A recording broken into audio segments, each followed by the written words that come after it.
నా పేరు పృథ్వీ, పీడిఎస్యు తెలంగాణ రాష్ట్ర అధ్యక్షులు. ఈరోజు విద్యా సంవత్సరం ప్రారంభం కాబోతా ఉన్నది మరో 10-15 రోజుల్లో. కానీ కొత్త సీసాలో పాత సారా చందంగా పాత సమస్యలు పరిష్కరించకపోగా విద్యార్థులకు కొత్త సమస్యలు ఆహ్వానం పలుకుతున్నటువంటి పరిస్థితులని మనం చూస్తూ ఉన్నాం. ఇవాళ తెలంగాణ రాష్ట్రంలో కేసీఆర్ ప్రభుత్వాన్ని విస్మరించిన తర్వాత కేసీఆర్ ప్రభుత్వము విద్యార్థులకు అనుకూలంగా లేదు, ప్రజలకు అనుకూలంగా లేదు అని చెప్పేసి ప్రజలందరూ విస్మరించి కాంగ్రెస్ ప్రభుత్వాన్ని తీసుకొచ్చిన తర్వాత 18 నెలల కాలంలో కూడా కనీసం విద్యారంగం మీద దృష్టి సారించినటువంటి పరిస్థితి సందర్భం లేదు అని చెప్పేసి ఇవాళ విద్యార్థి సంఘాలుగా మేము స్పష్టం చేస్తూ ఉన్నాం. ఎందుకు అనంటే కేసీఆర్ కాలంలో ఉన్నటువంటి సమస్యలన్నీ కూడా ప్రధానంగా విద్యార్థులకు రావాల్సినటువంటి స్కాలర్షిప్లని సంవత్సరాల తరబడి కేసీఆర్ ప్రభుత్వంలో రాకపోగా అదే తరహాలో ఇవాళ కాంగ్రెస్ ప్రభుత్వం కూడా విద్యార్థులకు మొండి చేయిని చూపిస్తున్నటువంటి పరిస్థితిని ఇవాళ చూస్తూ ఉన్నాం. అదేవిధంగా ఇవాళ ముఖ్యంగా కాంగ్రెస్ ప్రభుత్వం ఏం చేస్తూ ఉన్నదని అంటే గురుకులాలని మొత్తంగా సమస్యల వలయంలో నెట్టివేసేటటువంటి పరిస్థితి ఉంది. ఆ గురుకులాల సమస్యలను పరిష్కరించకపోగా ఈరోజు రాష్ట్రంలో ఉన్నటువంటి ఎస్సీ ఇంటర్మీడియట్ గురుకులాలు ఏదైతే ఉన్నాయో అవి మొత్తంగా ప్రతి జిల్లాలో 1 నుండి 2, 3 నుండి మొత్తం ఆ గురుకులాలని తీసేసేటటువంటి పన్నాగం పండుతున్నటువంటి పరిస్థితి ఉంది. మొత్తం మేము ఏమంటున్నామనంటే దళిత విద్యార్థులకు కానీ, ఆదివాసీ విద్యార్థులకు కానీ, బడుగు బలహీన వర్గాల విద్యార్థుల కోసం ఏర్పాటు చేసినటువంటి గురుకులాలని వాటిని అభివృద్ధి చేయాల్సినటువంటి ప్రభుత్వాలు వాటిని విస్మరించి మొత్తంగా తీసివేయడం అని అంటే విద్యార్థులని చదువులకు దూరం చేయడమే అని చెప్పేసి మేము భావిస్తూ ఉన్నాం. అదేవిధంగా సంక్షేమ హాస్టల్స్ పరిస్థితులలో కూడా విద్యార్థులు అనేక రకాల సమస్యలను ఎదుర్కొంటూ ఉన్నారు. పాఠశాలల్లో ఉపాధ్యాయుల నియామకం లేకోకుండా, తరగతి గదుల నియామకం లేకోకుండా, బాత్రూమ్ల సమస్య కానీ, అదేవిధంగా వాటర్ సమస్య కూడా ఇవాళ విద్యార్థులు ఎదుర్కొంటున్నటువంటి పరిస్థితిని మనం చూస్తూ ఉన్నాం. తక్షణమే విద్యారంగానికి తగిన మోతాదులో బడ్జెట్ను కేటాయించాల్సినటువంటి అవసరం ఇవాళ ఈ రాష్ట్ర ప్రభుత్వానికి ఉంది అని చెప్పేసి మేము పీడిఎస్యుగా తెలియజేస్తూ ఉన్నాం. ఈ బడ్జెట్ కేటాయింపు రూపకల్పన లేకపోతే ఇప్పటి వరకు రాష్ట్ర ప్రభుత్వాలు చేసినటువంటిది ఏంటంటే విద్యార్థులకి లక్షల రూపాయల్లో ఖర్చు పెడతానని చెప్పేసి విధానసభలో అసెంబ్లీలో సీఎం రేవంత్ రెడ్డి గారు ప్రకటించారు.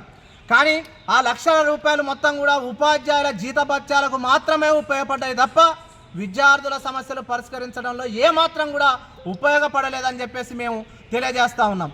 కాబట్టి ఇవాళ పక్కనే ఉన్నటువంటి ఆంధ్రప్రదేశ్లో 12%, అదేవిధంగా కేరళ కానీ, మహారాష్ట్ర కానీ, ఇంకా వేరే రాష్ట్రాలలో విద్యారంగానికి మినిమం 15% కేటాయిస్తున్నటువంటి పరిస్థితి ఇవాళ చూస్తూ ఉన్నాం.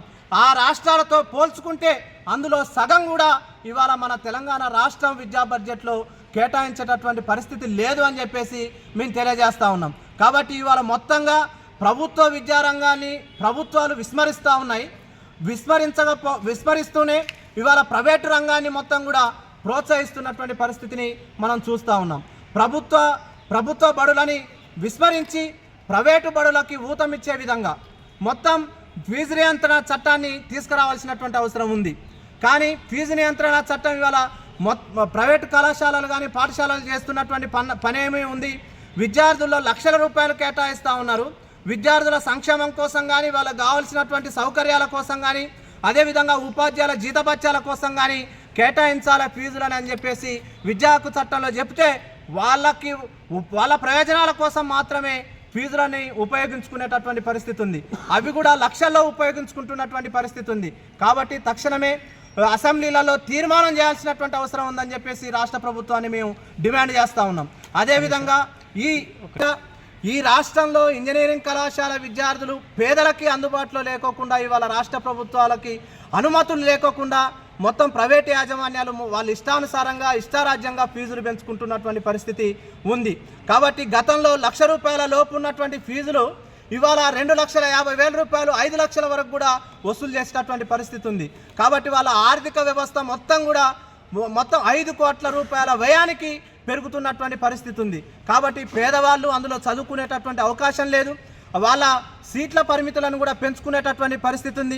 మొత్తం 1500 నుండి ఇవాళ వందల సంఖ్యలో మరో సీట్లను పెంచుకొని పేద విద్యార్థుల దగ్గర నుండి జలగల్లా వాళ్ళ రక్తాన్ని పీల్చుకునేటటువంటి పరిస్థితిని ఇవాళ ఇంజనీరింగ్ విద్యార్థుల దగ్గర ఫీజులను గుంజుకునేటటువంటి పరిస్థితిని ఇవాళ మనం చూస్తూ ఉన్నాం. కాబట్టి తక్షణమే ప్రభుత్వాల అనుమతితోని యాజమాన్యాలు వాళ్ళ ఇష్టానుసారంగా కాకుండా ప్రభుత్వాల అనుమతితోని సీట్లను పెంపు విషయంలో కానీ ఫీజుల పెంపు విషయంలో కానీ యాజమాన్యాలు మొత్తం కూడా ప్రభుత్వ అనుమతితోని వ్యవహరించాలి అని చెప్పేసి మేము డిమాండ్ చేస్తూ ఉన్నాం.